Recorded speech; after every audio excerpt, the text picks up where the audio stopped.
पाऊस पडला की अळूवडी खायची काहीतरी वेगळीच मज्जा असते, हो ना? नमस्कार सर्वांना. आज आपण बनवणार आहोत अळूवडी.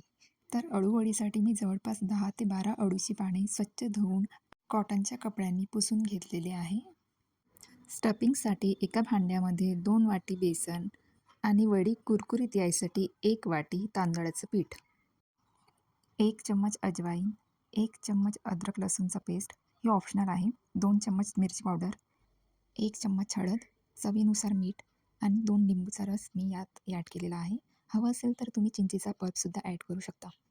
त्यानंतर मिश्रणमध्ये थोडे थोडे पाणी घालून छान फेटून घ्यायचं आहे. आपल्याला याची खात्री असावी की मिश्रण पातळ व्हायला नको. अळूवडीसाठी मिश्रण आपल्याला घट्टच हवं. आता मी अळूची 3 पाने घेऊन त्यावरती छान मिश्रण लावून त्याला रोल करून घेतलेला आहे. हवं असेल तर तुम्ही 2 पानांची सुद्धा अळूवडी बनवू शकता. आता आपल्याला हे सर्व रोल स्टीम करून घ्यायचे आहे. त्यासाठी मी इथे कुकर घेतलेला आहे. कुकरच्या 3-4 शिट्यांमध्ये रोल्स छान स्टीम होऊन जातात. तर इथे आपले रोल्स छान स्टीम झालेले आहेत. आता आपल्याला त्या रोल्सचे छोटे छोटे वडी करून तेलामध्ये छान फ्राय करून घ्यायचे आहेत. तर फायनली आपले अळूवडी बनून तयार झालेले आहेत.